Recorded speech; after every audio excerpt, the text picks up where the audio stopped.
مولوی ابو Ayub and company, یہ رہا آپ کا 11واں فراڈ۔ میں نے اپنے دوسرے آڈیو کلپ میں آپ کی بہتان تراشیوں کا جواب دیتے ہوئے آپ کے گھر کی مستند کتابوں اور ناقابل تردید شواہد سے آپ کے اکابرین کا انگریزوں کا ایجنٹ اور انگریزی حکومت کا وفادار ہونا ثابت کر دیا تھا۔ آپ نے لاکھ لیپا پوتی کی مگر اپنے اکابرین کی پیشانیوں سے ملک و مذہب کی غداری کا داغ نہیں مٹا سکے۔ اگر آپ میں جرأت ہوتی تو اولاً آپ ہمارے اعتراضات کا معقول جواب دیتے، مگر آپ نے ہمارے اعتراضات کا جواب دینے کے بجائے جس مجرمانہ چشم پوشی، جھوٹ اور باطل تعویلات کا سہارا لیا ہے، اس سے یہ بات ثابت ہو گئی کہ آپ کے پاس ہمارے اعتراضات کا جواب دینے کے لیے کچھ بھی نہیں ہے۔ آپ حیرانگی کے عالم میں ادھر ادھر سر پٹک رہے ہیں۔ یہ کھلے کھلے سے گیسو، یہ اڑی اڑی سی رنگت، تیری صبح کہہ رہی ہے تیری شام کا فسانہ۔ آپ جواب دیتے بھی تو کیا دیتے، کیونکہ کیا بنے بات جہاں بات بنائے نہ بنے۔ مولوی صاحب، کیونکہ آپ کے اکابرین نے خود اپنی زبان سے اپنی انگریز نوازی کا اقرار کر لیا ہے، اسی لیے جب آپ نے دیکھا کہ اب تو ساری قلعی کھل گئی اور آپ کے اکابرین دنیا کے سامنے بالکل ننگے ہو گئے اور آپ کے پاس ان باتوں کا کوئی جواب نہیں رہا، تو آپ نے الٹے ہی ہمارے اوپر ادھر ادھر کی چند غیر معتبر کتابوں کی عبارات پیش کر کے نہایت غیر معقول پھسپھسے اعتراضات کر ڈالے تاکہ اپنی قوم کو جھوٹی تسلی دے سکیں۔ آئیے پہلے آپ کا یہ قرض بھی اتار دیں اور خود آپ پر آپ کے اعتراضات کی حقیقت بھی واضح کر دیں۔ مولوی صاحب، آپ نے ہمارے اکابرین پر انگریز نوازی کا جھوٹا الزام لگانے کی ناکام کوشش کرتے ہوئے اس بات النسب کے حوالے سے یہ بات کہی کہ پیر جماعت علی شاہ صاحب انگریزوں کو تعویذ دیا کرتے تھے۔ تو سنیے، یہ بات ہماری کسی مستند کتاب میں نہیں اور نہ ہی ہمارے کسی مستند عالم نے اس کی توثیق کی ہے۔ اس بات النسب کے مؤلف کی یہ تحقیقی خطا ہے، کچھ دیوبندیوں کی جانب سے پھیلائی گئی اس جھوٹی افواہ کا وہ بھی شکار ہو گئے تھے، اور آپ اپنے خانہ زاد اصول کی روشنی میں ہم پر یہ اعتراض کرنے کا قطعاً حق نہیں رکھتے، کیونکہ تمہارے امام تھانوی جی نے اپنی کتاب بوادر النوادر کے اندر یہ بات صاف طور پر لکھ دی ہے کہ تحقیق کی غلطی علم و فضل یا ولایت و نبوت کے ساتھ بھی جمع ہو سکتی ہے۔ پھر بتاؤ کس منہ سے ہمارے خلاف یہ اعتراض پیش کرتے ہو؟ ثانیاً، اگر یہ بات ثابت بھی ہو جائے کہ پیر صاحب نے تعویذ دیا تو اس سے انگریزوں کا وفادار ہونا کیسے ثابت ہو گیا؟ کیا تمہارے معوذین صرف مسلمانوں کو ہی تعویذ دیتے ہیں، یا جتنے معوذین غیر مسلموں کو تعویذ دیتے ہیں سب غیر مسلموں کے ایجنٹ اور ان کے وفادار ہیں؟ تمہارا مولوی صدیق ہتھوڑوی تو انگریزوں کو اپنا چیلا بھی بناتا تھا، مہمان نوازی کا لطف بھی اٹھاتا تھا، نذرانہ الگ سے وصولتا تھا۔ ثالثاً حدیث شریف میں ہے کہ حضرت ابو سعید خدری رضی اللہ تعالی عنہ نے ایک غیر مسلم سردار کا سورہ فاتحہ کے ذریعے علاج کیا اور حضور علیہ السلام نے اس پر کوئی نکیر نہ فرمائی۔ بعض بزرگوں کا یہ طریقہ ایسا ہے کہ بعض اوقات بظاہر کم علم حضرات کچھ اور سمجھتے ہیں، انہیں کچھ اور نظر آتا ہے، لیکن حقیقت میں کچھ اور ہوتا ہے۔ دوسری بات یہ ہے کہ خود تمہارے دیوبندی اکابرین رنڈیوں کو تعویذ دیا کرتے تھے۔ دیکھو ارواح ثلاثہ، تو کیا دیوبندی اکابرین رنڈیوں کو اس لیے تعویذ دیا کرتے تھے کہ وہ ٹھیک ہو کر زنا کریں اور ان کا یہ حرام کا کام چلتا رہے؟ اسی طرح آپ نے تنظیم المدارس کی کتاب مطالعہ پاکستان پیش کیا۔ یہ کتاب نہ تو مستقلاً کوئی مذہبی اصول و عقائد پر مشتمل کتاب ہے اور نہ ہی اس کے مواد مذہبی ماخذ کی حیثیت رکھتے ہیں۔ پھر اس کتاب سے اعتراض کرنا کیا معنی رکھتا ہے؟ مولوی صاحب، اس قسم کی درجنوں کتابیں آپ کے مذہب کے رائٹروں کی لکھی ہوئی ہمارے پاس موجود ہیں، جو بھارت کے دیوبندی اردو میڈیم اسکولوں میں چلائی جاتی ہیں، جس میں گاندھی جی، پنڈت جواہر لال نہرو، سردار ولبھ بھائی پٹیل وغیرہ وغیرہ غیر مسلموں کو مجاہد آزادی اور جنگ آزادی میں مارے جانے والے غیر مسلموں کو شہید لکھا ہے۔ مزید ان کی تعریف و توصیف کے پل باندھے گئے ہیں۔ تو کیا میں بھی آپ کے خلاف ان ساری کتابوں کو بطور حجت پیش کروں؟ کیا آپ تمام عوام و خواص، اکابر و اصاغر اور ساری دیوبندی برادری اور ان کے جملہ افعال و کردار کی ذمہ داری قبول کرتے ہیں؟ اگر ہاں تو پھر آئیے میدان میں، عمر بیت جائے گی مگر جواب نہ بن سکے گا، تو پھر ایسی حرکت کیوں کرتے ہیں؟ اسی طرح آپ نے جہادی اسلامی نامی کتاب پیش کر کے کہا کہ اس میں امریکہ کی سلامتی کی دعائیں مانگی گئی ہیں اور امریکہ کے فضائل بیان کیے گئے ہیں۔ بتاؤ یہ دونوں باتیں صریح جھوٹ اور بے بنیاد الزام ہے یا نہیں؟ ہم آپ کو چیلنج کرتے ہیں اور ساری دنیا کے سامنے آپ کی غیرت کو للکارتے ہیں کہ کتاب کا وہ اقتباس پیش کیجئے جس سے آپ کا یہ دعویٰ ثابت ہو جائے، ورنہ اپنے نامہ اعمال میں ایک اور گناہ کبیرہ کا اضافہ کر لیجئے۔ سامعین کرام، اس کتاب کے اندر امریکی اور برطانوی حکمرانوں کو ان کی گندی پالیسیوں اور مسلم مخالف تخریبی کارروائیوں کی وجہ سے انسانیت کا قاتل اور ظالم قرار دیا گیا ہے۔ ہاں، ملکی انتظامات اور مسلمانوں کے مذہبی امور کے لیے دی گئی آزادی اور دین و تبلیغ کے حوالے سے مبلغین کو فراہم کی جانے والی آسانیوں پر وہاں کے سیاسی نظام کو سراہا گیا ہے۔ بتائیے اس میں اعتراض والی کون سی بات ہے؟ اسی طرح آپ نے غوث اعظم نامی کتاب بھی پیش کی ہے جو نہ ہی ہمارے اکابرین کی تصنیف کردہ ہے اور نہ ہی کسی نے اس پر اعتماد کیا ہے۔ مولوی صاحب، آپ ہمیشہ غیر معروف اور غیر معتبر کتابوں کا سہارا کیوں لیتے ہیں؟ پھر اگر ہم ان حوالوں کو تسلیم بھی کر لیں تو خود بتائیے کہ اس سے ہمارے اکابرین کی ذات پر کیا اعتراض پڑتا ہے، جبکہ آپ اپنے خانہ زاد اصول کی روشنی میں ایسی کتابوں کو ہمارے خلاف بطور حجت پیش نہیں کر سکتے۔ سنیے، آپ کی جماعت کے ایک نہایت ہی معتبر اور جید عالم صاحب تصانیف کثیرہ مولوی ابو بکر غازی پوری خود اپنی کتاب کچھ دیر غیر مقلدین کے ساتھ اس کتاب کے صفحہ 161 پر واضح طور پر لکھتے ہیں، کسی مذہب کا ماخذ اکابر کا کلام ہوتا ہے، چھوٹوں کا کلام ماخذ نہیں بن سکتا۔ اپنے اس خانہ زاد اصول کو سامنے رکھ کر بتائیے، کیا اب بھی آپ کو ایسی کتابیں پیش کرنے کا حق ہے؟ لیکن آپ کی اس حرکت نے ثابت کر دیا کہ ہمارے اکابرین کے خلاف آپ کے پاس کوئی مضبوط بات نہیں۔ مگر اب آئیے ہم آپ کو ادھر ادھر کی بات دکھانے کے بجائے آپ کے گھر کی مستند کتابوں اور آپ کے اکابرین کی تحریروں سے خود انہی کے خلاف حجت پیش کر دیتے ہیں جس کا جواب آپ قیامت تک نہیں دے سکتے۔ لیجئے، یہ ہے آپ کے گھر کی کتاب حیات طیبہ۔ اس میں صاف طور پر لکھا ہوا ہے کہ مولانا اسماعیل صاحب سے کسی نے کہا کہ آپ انگریزوں کے خلاف جہاد کا فتویٰ کیوں نہیں دیتے؟ اس کے جواب میں مولوی اسماعیل صاحب نے فرمایا کہ ان پر جہاد کسی طرح واجب نہیں، ایک تو ہم ان کی رعیت ہیں، دوسرے ہمارے مذہبی ارکان میں وہ ذرا بھی دست اندازی نہیں کرتے، ہمیں ہر طرح آزادی ہے، بلکہ اگر ان پر کوئی حملہ آور ہو تو مسلمانوں پر فرض ہے کہ وہ اس سے لڑیں اور اپنی گورنمنٹ پر آنچ نہ آنے دیں۔ دیکھیے حیات طیبہ صفحہ 423 اور صفحہ 424، اسلامی اکیڈمی لاہور۔ ذرا اس اقتباس کو ایک بار پھر پڑھ لیجیے اور اس جملے کو بغور دیکھیے کہ اگر ان پر کوئی حملہ آور ہو تو مسلمانوں پر فرض ہے کہ وہ اس سے لڑیں۔ اگر انصاف و دیانت سے بالکلیہ توبہ نہیں کر چکے ہیں تو بتائیے کہ انگریزوں کی حمایت میں لڑنے کو فرض قرار دینا انگریزوں سے لوہا لینے والے مجاہدین آزادی کی آواز ہے یا انگریزوں کا تلوہ چاٹنے والے غدار وطن کا فتویٰ ہے؟ پھر یہ بھی بتائیے کہ انگریزوں کی حمایت میں لڑنے کو فرض قرار دینا قرآن کی کس آیت سے ثابت ہے؟ اخیر میں ایک لفظ اور بھی ہے، اپنی گورنمنٹ پر آنچ نہ آنے دیں۔ بتائیے یہاں اپنی گورنمنٹ سے کیا مراد ہے؟ کیا بالکل صاف صاف واضح نہیں کہ انگریزی حکومت ہی کو اپنی گورنمنٹ تسلیم کیا ہے؟ مولوی صاحب کب تک دنیا کی آنکھوں میں دھول جھونکتے رہو گے؟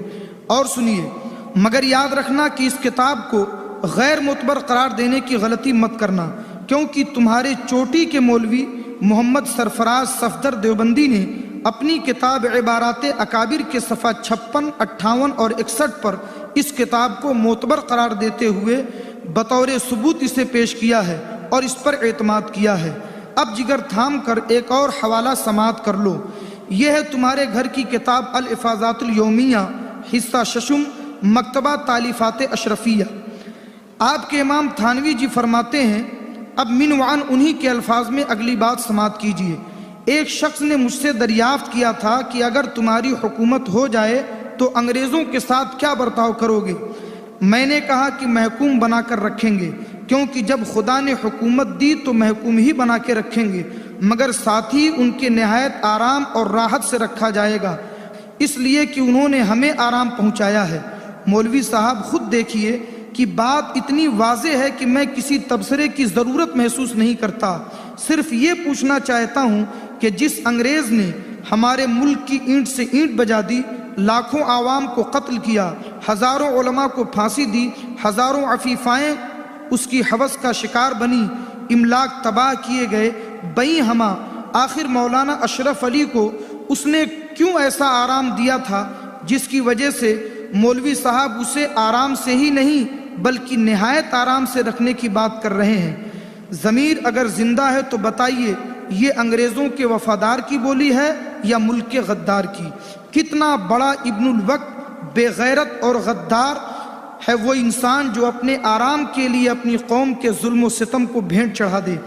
اب وہ کون سا آرام انگریزوں نے اشرف علی کو پہنچایا تھا یہ تو دیوبندی حضرات ہی بتا سکتے ہیں۔ ہو سکتا ہے کہ مکتب فکر کے اختلاف کی وجہ سے میری بات آپ کو بڑی ناگوار لگتی ہو، اس لیے آئیے اب اپنے گھر کے ہی ایک جید عالم کا تبصرہ سن لیجئے، ہو سکتا ہے میری نہیں تو انہی کی بات سن کر کے آپ مان لیں۔ دیکھیے یہ ہے آپ کے گھر کی کتاب افادات و ملفوظات امام عبید اللہ سندھی۔ اس کتاب کے صفحہ 308 پر صاف صاف لکھا ہے مولانا اشرف علی تھانوی نے ایک ممتاز عالم دین اور مشہور و معروف صاحب طریقت بزرگ اور روحانی پیشوا ہونے کی حیثیت سے اپنی اجنبی حکومت سے آزادی حاصل کرنے کی جد و جہد کو برا اور اس کی حمایت و وفاداری کو اچھا قرار دیا، اور اس طرح ان حلقوں میں انگریز سے وفاداری، نیکی و روحانیت کا ایک لازمہ بنا دی گئی۔ مولوی صاحب اگر دماغ پوری طرح سے معاف نہ ہو گیا ہو تو اس عبارت کو ایک بار پھر پڑھ لیجئے۔ آپ کے اکابرین کے لیے انگریز سے وفاداری کا جو الزام ہم آپ پر لگاتے تھے، کتنی فراخ دلی کے ساتھ آپ کے امام عبید اللہ سندھی نے تھانوی جی کے بارے میں اسے تسلیم کر لیا۔ پھر ذرا اس پر بھی غور کیجئے کہ انگریزوں سے کتنے گہرے مناسب تھے کہ انگریز کی وفاداری کو نیکی و روحانیت کے لیے لازم قرار دیا گیا۔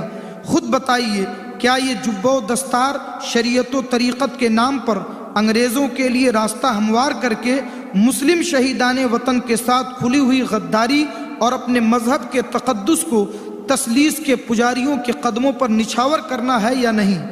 کسے خبر تھی کہ لے کر چراغ مصطفی جہاں میں آگ لگاتی پھرے گی بولہبی۔ اس لیے اندھی تقلید کو چھوڑیے، سچائی کا سامنا کیجیے، اور سچ یہی ہے کہ اکابر علماء دیوبند انگریزوں کے سچے وفادار رہے اور ان کے لیے زمین ہموار کرتے رہے۔ میں نے دوسرے آڈیو کلپ میں اس تعلق سے جو شواہد پیش کیے تھے اس کا تو کوئی جواب آپ نے دیا نہیں، مگر دجل و فریب کا سہارا لیتے ہوئے اپنے ہی گھر کی کتاب مکالمۃ الصدرین کو جھوٹی کتاب قرار دیا۔ آپ لاکھ کوشش کر لیں مگر جھوٹ کی بنیاد پر حقیقت کو نہیں چھپا سکتے۔ مولوی صاحب حقیقت چھپ نہیں سکتی بناوٹ کے اصولوں سے، اور خوشبو آ نہیں سکتی کبھی کاغذ کے پھولوں سے۔ آئیے اب آپ کے اس جھوٹ کا بھی پردہ فاش کر دوں۔ دیکھیے یہ ہے آپ کے گھر کی کتاب حیات عثمانی، جو دراصل آپ کے شیخ الاسلام علامہ شبیر احمد عثمانی کی سوانح حیات ہے۔ اس کتاب میں صاف صاف لکھا ہے کہ مکالمۃ الصدرین حضرت نے خود دیکھی اور اپنے قلم سے جہاں مناسب ہوا ترمیم بھی فرمائی۔ دیکھیے حیات عثمانی صفحہ 480۔ تو ثابت ہوا کہ یہ آپ کے شیخ الاسلام کی مصدقہ کتاب ہے، اور آپ نے صرف اپنے اکابرین کو بچانے کے لیے اسے جھوٹی کتاب قرار دیا۔ مولوی صاحب گوبر پر چاندی کا ورق لپیٹ دیا جائے تو وہ حلوہ نہیں بن جاتا، اس کی بدبو اس کی حقیقت کو بتانے کے لیے کافی ہے۔ پھر میں نے تذکرۃ الرشید کی یہ عبارت کہ جن کے سروں پر موت کھیل رہی تھی انہوں نے کمپنی کے امن و عافیت کا زمانہ قدر کی نگاہ سے نہ دیکھا اور اپنی رحمدل گورنمنٹ کے سامنے بغاوت کا علم بلند کر دیا، اس عبارت کو میں نے مولوی گنگوہی کی طرف منسوب کیا تھا۔ اس پر آپ بہت ناراض ہوئے، جبکہ یہ عبارت انہی الفاظ کے ساتھ تذکرۃ الرشید میں موجود ہے۔ اب خواہ گنگوہی نے کہی یا عاشق الہی میرٹھی نے، ہے تو آپ ہی کے گھر کی کتاب، اور یہ دونوں بھی آپ ہی کے گھر کے بزرگ ہیں۔ تو مسئلہ یہ نہیں کہ کس نے کہی، مسئلہ یہ تھا کہ انگریز جیسی خونخوار ظالم حکومت جس نے مسلمانوں کے خون سے ہولی کھیلی، ظلم و بربریت کا طوفان برپا کیا، اس کے باوجود آپ کے اکابر اسے رحم دل گورنمنٹ تسلیم کرتے ہیں۔ بتائیے یہ انگریز سے وفاداری ہے یا نہیں؟ مگر آپ اپنے غصے میں اس اعتراض کا جواب بھی کھا گئے، جبکہ ہم نے اسی کلپ میں ثابت کر دیا ہے کہ رحم دل گورنمنٹ سے مراد انگریزی حکومت ہے، ورنہ آپ ہی بتائیں اس کے علاوہ اور کون سی گورنمنٹ تھی جس کو رحم دل گورنمنٹ لکھا گیا؟ پھر میں نے آپ کے امام ربانی گنگوہی جی کا یہ قول بھی نقل کیا تھا کہ جب میں حقیقت میں سرکار کا فرما بردار ہوں تو اس جھوٹ سے میرا بال بھی بیکا نہ ہوگا، اگر مارا بھی گیا تو سرکار مالک ہے، اسے اختیار ہے جو چاہے کرے۔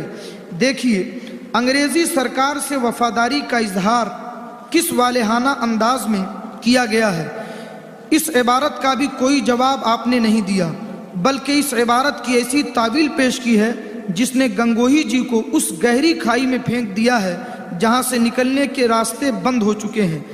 سچ کہا ہے کسی نے، بیوقوف دوست سے چالاک دشمن بہتر ہوتا ہے۔ آپ نے فرمایا کہ اس عبارت میں سرکار سے مراد اللہ تعالیٰ کی ذات ہے، اور اس پر استدلالاً ایسا عجوبہ روزگار قیاس پیش کیا ہے کہ اگر امام ظفر باحیات ہوتے تو قیاس کرنا ہی بند کر دیتے۔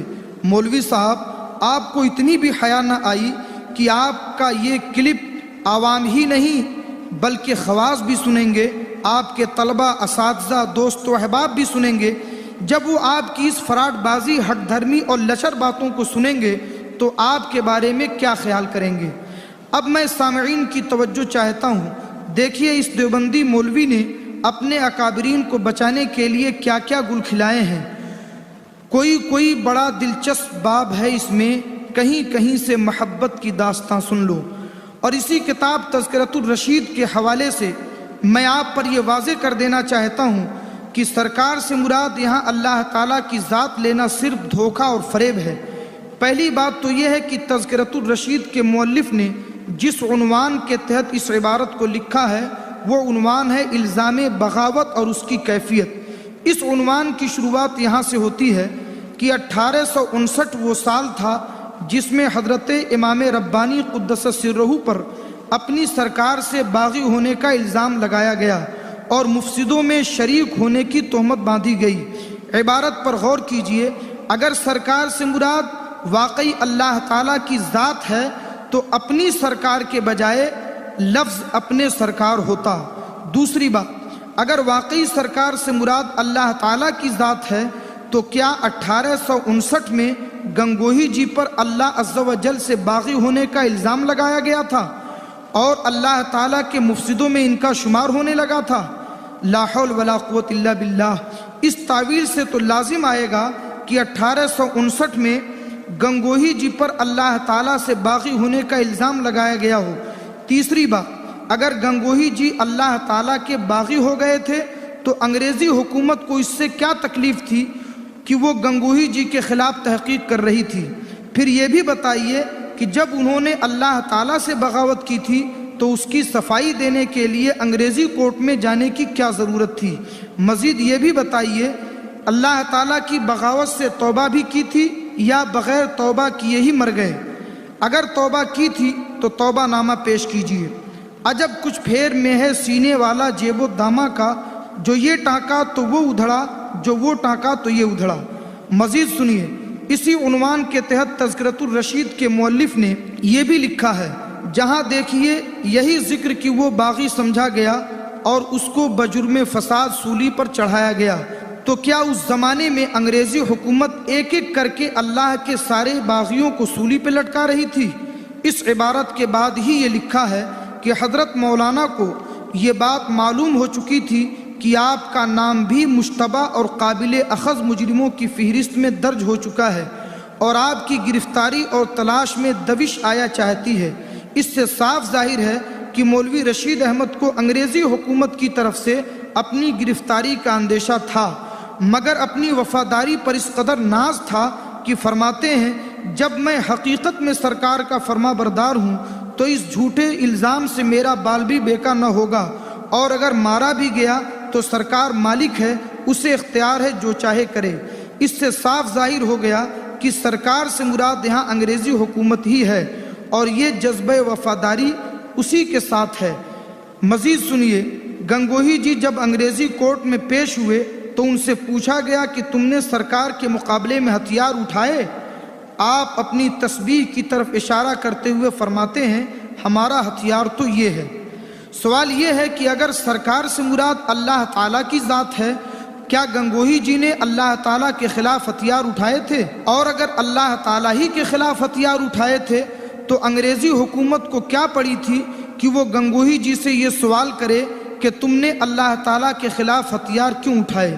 سامعین کرام، اگر اندھی عقیدت کو چھوڑ دیا جائے تو یہ عبارتیں چیخ چیخ کر کہہ رہی ہیں کہ ان تمام جگہوں پر سرکار سے مراد انگریزی حکومت ہی ہے۔ تفصیل کے لیے تذکرۃ الرشید کا عنوان الزام بغاوت اور اس کی کیفیت کا مطالعہ کیجیے۔ قابل غور بات یہ بھی ہے اگر حقیقت میں گنگوہی جی انگریزی حکومت کے باغی تھے تو عنوان الزام بغاوت کا نہ ہوتا بلکہ اعلان بغاوت کا ہوتا، اور یہی وجہ ہے کہ تحقیق کے بعد انگریزی حکومت سے بغاوت کا الزام جب ثابت نہ ہو سکا تو گنگوہی جی باعزت رہا کر دیے گئے، اور حقیقت بھی یہی تھی کیونکہ گنگوہی جی باغی نہیں بلکہ انگریز کے وفادار تھے۔ سامعین محترم، جس طرح سے گنگوہی جی کو انگریزوں کی وفاداری کے الزام سے بچانے کے لیے بیجا تعویلات اور ہٹ دھرمی کا بھرپور مظاہرہ کیا جا رہا ہے، ٹھیک اسی طرح سے اپنے اکابرین کی کفریہ عبارات سے الزام کفر کو دور کرنے کے لیے نہایت ہی رقیق اور بیجا تعویل بازی کا سلسلہ جاری ہے، مگر ان دونوں محاذوں پر دیوبندی جماعت بری طرح ناکام ہو چکی ہے، اور ان کا حال یہ ہے کہ دامن کو لیے ہاتھ میں کہتا تھا یہ قاتل، کب تک اسے دھویا کروں لالی نہیں جاتی۔